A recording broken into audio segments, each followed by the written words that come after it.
Bridge to Terabithia, Chapter 1. Jess, Oliver, Aarons, Jr. Baroom, baroom, baroom, barippity, barippity, barippity, barippity. Good. His dad had the pickup going. He could get up now. Jess slid out of bed and into his overalls. He didn't worry about his shirt because once he began running, he would be hot as popping grease, even if the morning air was chill. Or shoes, because the bottom of his feet were by now as tough as worn-out sneakers. "Where you going, Jess?" Maybelle lifted herself up sleepily from the double bed where she and Joyce Ann slept. "Shh," he warned. The walls were thin. Mama would be mad as flies in a fruit jar if they woke her up this time of day. He patted Maybelle's hair and yanked the twisted sheet up to her small chin. "Just over the cow field," he whispered. Maybelle smiled and snuggled down under the sheet. "Gonna run?" "Maybe." Of course he was going to run. He had gotten up early every day all summer to run. He figured if he worked at it, and Lord, he had worked, he could be the fastest runner in the 5th grade when school opened up.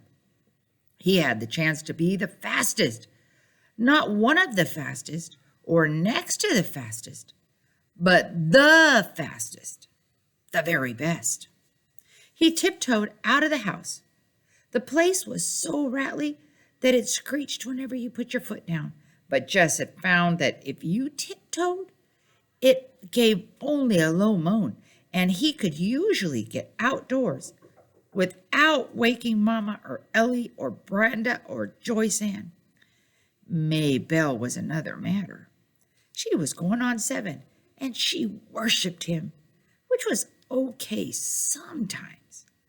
When you were the only boy smashed between 4 sisters, and the older 2 had despised you ever since you stopped letting them dress you up and wheel you around in their rusty old doll carriage, and the littlest one cried if you looked at her cross-eyed, it was nice to have somebody who worshipped you, even if it got unhandy sometimes. He began to trot across the yard. His breath was coming out of little puffs, cold for August, but it was early yet. By noontime, when his mom would have him working out, it would be hot enough. Miss Bessie stared at him sleepily as she climbed across the scrap heap, over the fence, and into the cow field. "Brrr," she said, looking for all the world like another Maybelle with her big, brown, droopy eyes. "Hey, Miss Bessie," Jess said soothingly. "Just go back to sleep." Miss Bessie strolled over to the greenish path. Most of the field was brown and dry, and yanked up a mouthful. "That's a girl. Just eat your breakfast. Don't pay me no." He always started at the northwest corner of the field, crouched over like the runners he had seen on Wide World of Sports. "Bang," he said, and took off flying around the cow field. Miss Bessie strolled towards the center, still following him with her droopy eyes, chewing slowly. She didn't look very smart, even for a cow, but she was plenty bright enough to get out of Jess's way. His straw-colored hair flapped hard against his forehead, and his arms and legs flew out every which way. He had never learned to run properly, but he was long-legged for a 10-year-old, and no one had more grit than he. Lark Creek Elementary was short on everything, especially athletic equipment. So all the balls went to the upper grades at recess time after lunch. Even if a 5th grader started out the period with a ball, it was sure to be in the hands of a 6th or 7th grader before the hour was half over. The older boys always took the dry center of the upper field for their ball games, while the girls claimed the small top section for hopscotch and jump rope and hanging around talking. So the lower grade boys had started this running thing. They would all line up at the far side of the lower field where it was either muddy or deep crusted ruts. Earl Watson, who was no good at running, had a big mouth and would yell, "Bang!"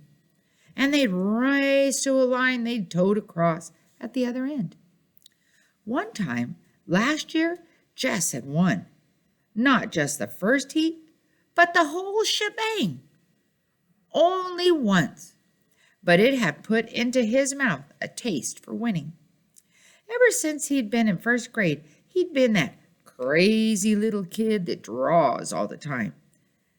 But one day, April the 22nd, a drizzly Monday it had been, he ran ahead of all of them, the red mud slushing up through the holes in the bottom of his sneakers. For the rest of that day, and until after lunch on the next, he had been the fastest kid in the 3rd, 4th, and 5th grades, and he only a 4th grader. On Tuesday, Wayne Pettis had won again, as usual. But this year, Wayne Pettis would be in the 6th grade.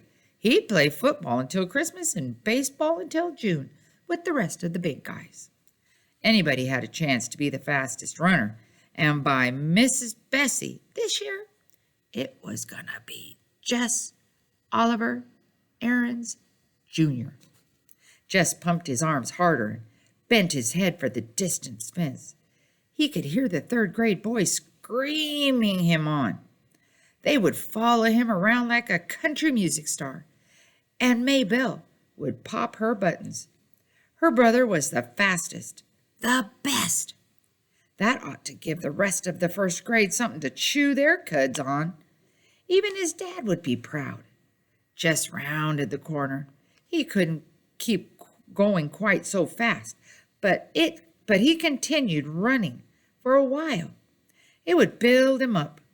Miss Maybelle would tell Daddy, so it wouldn't look as though he, Jess, was a bragger. Maybe Dad would be so proud he'd forgot all about how tired he was from the long drive back and forth to Washington and the digging and hauling all day. He would get right down on the floor and wrestle the way they used to. Old Dad would be surprised at how strong he'd gotten in the last couple of years. His body was begging him to quit, but Jess pushed it on. He had to let the puny chest of his know who was boss, Jess. It was Maybelle yelling from the other side of the scrap heap. "Mama says you gotta come in and eat now. Leave the milking till later." Oh, crud. He'd run too long. Now everyone had known he'd been out and started in on him. "Yeah, okay." He turned, still running and heading for the scrap heap. Without breaking his rhythm, he climbed over the fence, scrambled across the scrap heap, thumped Maybelle on the head, "Ow!" and trotted into the house.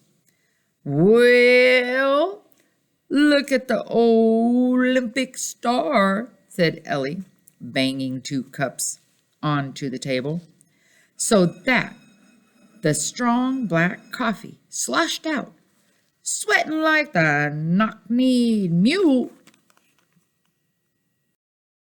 Jess pushed his damp hair out of his face and plunked down on the wooden bench.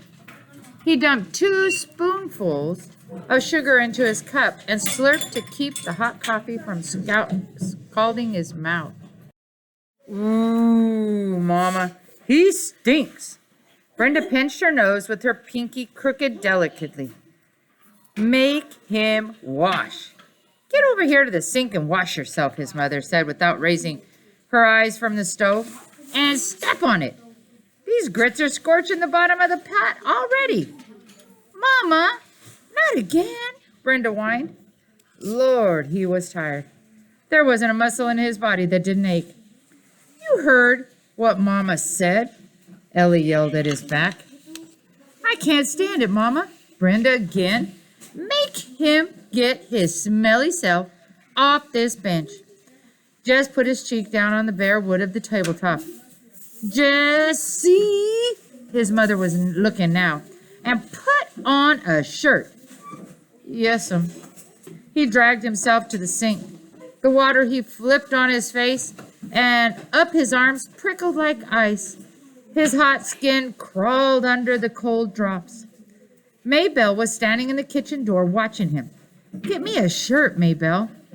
She looked as if her mouth was set to say no, but instead said yes.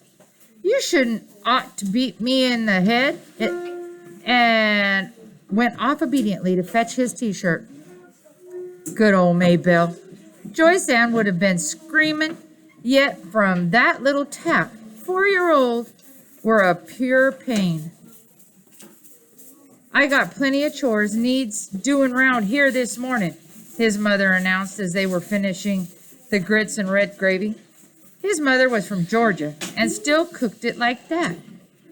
Oh, Mama, Ellie and Brenda squawked in concert. Those girls could get out of work faster than grasshoppers could slip through the fingers. Mama, you promised me and Brenda we could go to Millsburg for school shopping. You ain't got no money for school shopping. Mama, we're just going to look around. Lord, he wished Brenda would stop whining so. Christmas. You don't want us to have no fun at all. Any fun?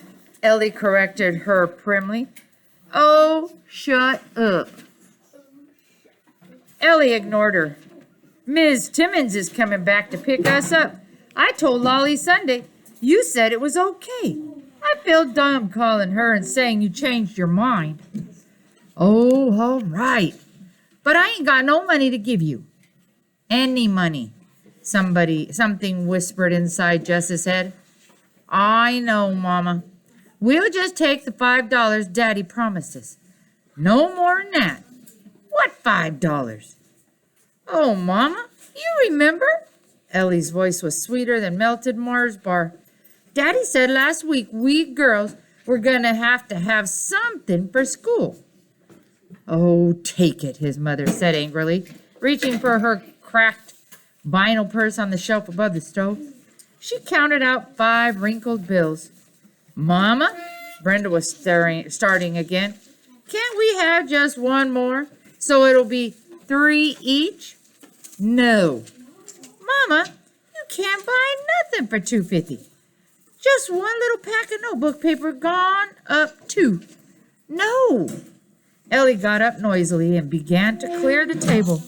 Your turn was to wash, Brenda, she said loudly. Oh, Ellie. Ellie jabbed her with a spoon. Jess saw that look.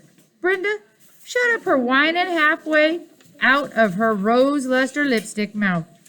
She wasn't as smart as Ellie, but even she knew not to push Mama too far, which left Jess to do the work as usual. Mama never sent the babies out to help, although if he worked it right, he could usually get Maybelle to do something. He put his head down on the table. The running had done him in this morning. Through his top ear came the sound of the Timmonses' old Buick. Wants oil, his dad would say. And a happy buzz of voices outside the green door as Ellie and Brenda squashed in among the 7 Timmonses. All right, Jess, get your lazy self off that bench. Miss Bessie's bag is probably dragging ground by now, and you still got beans to pick. Lazy. He was the lazy one. He gave his poor dead weight of a head 1 minute more on the tabletop. Jessie! Okay, Mama, I'm going. It was Maybelle who came to tell him in the bean patch that people were moving into the old Perkins place down on the next farm. Jess wiped his hair out of his eyes and squinted.